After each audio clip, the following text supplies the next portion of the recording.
2021 ഈ വർഷം നമ്മളെ റഡാറിൽ ഉണ്ടായിരിക്കുന്ന നമ്മളെപ്പോഴും ശ്രദ്ധിച്ചുകൊണ്ടിരിക്കുന്ന 3 സ്റ്റോക്സിനെ പറ്റി ഈ വർഷം കംപ്ലീറ്റ് ആയിട്ട് ശ്രദ്ധിച്ചുകൊണ്ടിരിക്കേണ്ട 3 സ്റ്റോക്സിനെ പറ്റിയാണ് ഈ ഒരു സെഷൻ. എൻ്റെ പേര് Arif Pullatt. Welcome to invest with Arif Pullatt stock market channel. നമ്മൾ കൺസിഡർ ചെയ്യുന്ന ഈ 3 സ്റ്റോക്സും ബിലോങ് ചെയ്യുന്ന മോർഗേജ് ലോൺ കാറ്റഗറിയിലാണ്. What is mortgage loan? Mortgage loans എന്ന് പറഞ്ഞാൽ ഗോൾഡ് ലോണും അതുപോലത്തെ ബേസിക് ലോൺസ് ഒന്നും അല്ല. മോർഗേജ് ലോൺസിൽ കംപ്ലീറ്റ്ലി നമ്മൾ ഫോക്കസ് ചെയ്യുന്നത് ഹൗസിംഗ് ഫിനാൻസ് കമ്പനി, അതായത് വീടെടുക്കാൻ ലോൺ കൊടുക്കുന്ന കമ്പനീസ്, കുറേ കമ്പനീസ് ഉണ്ട്. സോ ആ ഒരു 3 കമ്പനീസിനെ കുറിച്ച് കമ്പനീസിൻ്റെ പേര് നിങ്ങൾക്ക് കിട്ടാനാണ് ലാസ്റ്റിലേക്ക് ഒന്ന് ഡ്രൈവ് ചെയ്തത്. അത് നിങ്ങൾക്ക് എന്തായാലും കറക്റ്റ് പേര് കിട്ടി നിങ്ങൾക്ക്. ബട്ട് ഈ 3 കമ്പനീസിനെ ഞാനിന്ന് ലിസ്റ്റ് ചെയ്യാൻ ഇവിടെ ലിസ്റ്റ് ചെയ്യാനുള്ള കാരണങ്ങൾ കുറച്ച് 4-5 പോയിന്റ്സ് ഉണ്ട്.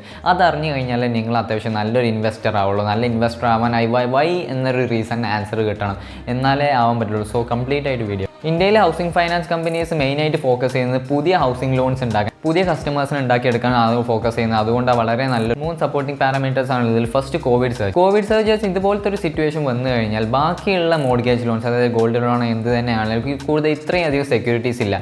ബട്ട് ഒരു ഹൗസിംഗ് ലോൺസ് ആണെന്നുണ്ടെങ്കിൽ നമ്മൾ ഹൗസിംഗ് ലോൺസിൻ്റെ വർക്കിംഗ് എങ്ങനെയാണെന്ന് വെച്ചാൽ വീടെടുക്കാൻ ലോൺ കൊടുക്കും, വീടെടുക്കും. അപ്പോൾ ആ വീട് ലോണ് പേയ്മെൻറ്റ് ചെയ്ത് കഴിയുന്നത് വരെ ആ വീടിൻ്റെ ഓണർഷിപ്പ് ഈ ഒരു ലോൺ തരുന്ന ആ കമ്പനിയുടെ പേരില്ല. സോ അഥവാ ലോൺ മിസ്സായി കഴിഞ്ഞാൽ അവർക്ക് ജപ്തി ചെയ്തിട്ട് നേരെ വിറ്റിട്ട്, അതുകൊണ്ട് അതിന് നല്ലൊരു സെക്യൂരിറ്റി ഉണ്ട്. ഈവൻ കോവിഡ് പോലത്തെ ഒരു സിറ്റുവേഷൻ വരികയാണെങ്കിൽ പോലും ഹൗസിംഗ് ഡെവലപ്മെൻറ്റ് കമ്പനീസിനേക്ക് യാതൊരു വലിയൊരു സെക്യൂരിറ്റി പ്രോബ്ലംസ് വരുന്നില്ല.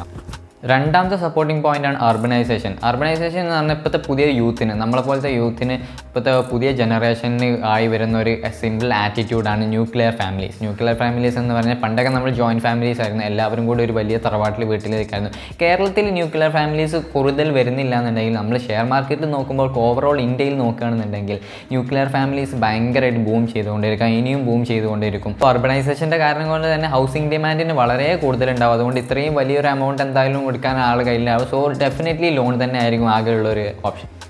മൂന്നാമത്തെ ഫാക്ടർ നാച്ചുറൽ ഗ്രോത്ത് ഈ സെക്ടറിൽ കുറയേണ്ട. അതായത് ഒരു 2050 ആകുമ്പോൾ ഇന്ത്യ ടോപ്പ് 3 സൂപ്പർ പവേഴ്സിൽ എത്തുകയാണെന്നുണ്ടെങ്കിൽ ഡെഫിനറ്റ്ലി നമ്മളുടെ GDP ഇൻക്രീസ് ചെയ്യും. GDP ഇൻക്രീസ് ചെയ്യുന്നതിന് പുറമെ പെർ ക്യാപിറ്റ ഇൻകം ഇൻക്രീസ് ചെയ്യും. പെർ ക്യാപിറ്റ ഇൻകം എന്ന് പറഞ്ഞാൽ ഒരു പെർ പേഴ്സണിന് ഇത്രത്തോളം ഇൻകം ഉണ്ട് എന്നൊരു ഡാഷ് എമൗണ്ട് ഉണ്ട്, അതിന് ഇൻക്രീസ് ചെയ്തു. സോ ഡെഫിനറ്റ്ലി എക്സ്പെൻഡിച്ചർ കൂടും. അതുകൊണ്ട് തന്നെ ഇങ്ങനത്തെ കമ്പനീസിന് കൂടുതൽ ഗ്രോത്ത് ഓപ്പർച്യൂണിറ്റീസ് ഉണ്ട്. ഇനി ഫോർത്ത് പോയിന്റ് എന്ന് പറഞ്ഞാൽ മോർഗേജ് ലോൺ കാറ്റഗറീസ് നമ്മൾ ഇന്ത്യയിലും അതുപോലെ ബാക്കിയുള്ള കൺട്രീസുമായിട്ട് കമ്പയർ ചെയ്യുകയാണെന്നുണ്ടെങ്കിൽ ഇന്ത്യയിലെ മോർഗേജ് ലോൺ മാർക്കറ്റ് ഷെയർ എന്ന് പറഞ്ഞാൽ 12.4% മാത്രമേ ഉള്ളൂ. ബട്ട് US വെച്ച് കമ്പയർ ചെയ്യുന്നുണ്ടെങ്കിൽ അബവ് 60 ആണ്. UK വെച്ച് കമ്പയർ ചെയ്യുകയാണെങ്കിൽ അതും അബവ് 60 ആണ്. ഇനി മലേഷ്യ പോലത്തെ ഡെവലപ്പിംഗ് കൺട്രി വെച്ച് നോക്കുകയാണെങ്കിൽ അത് 44% ഉണ്ട്. ഇനി ചൈന നോക്കുകയാണെങ്കിൽ അബവ് 26%. സൗത്ത് ആഫ്രിക്ക പോലും നോക്കുകയാണെന്നുണ്ടെങ്കിൽ അബവ് 20%. അതുകൊണ്ട് ഇതിൽ ഇത്രയും അധികം ഒരു ഓപ്പർച്യൂണിറ്റി ഉണ്ടെന്ന് ഈ ഒരു മോർഗേജ് ലോൺ മാർക്കറ്റ് ഷെയർ കണ്ടാൽ നിങ്ങൾക്ക് മനസ്സിലാവും. ടോപ്പ് 3 ഫസ്റ്റ് റാങ്കിൽ നിൽക്കുന്നത് നമുക്ക് എല്ലാവർക്കും അറിയാം HDFC ലിമിറ്റഡിനാണ്. ഏറ്റവും കൂടുതൽ ഇന്ത്യയിലെ മോർഗേജ് ലോൺസിൽ ഏറ്റവും കൂടുതൽ മാർക്കറ്റ് ഷെയറിൽ HDFC ലിമിറ്റഡിനാണ്.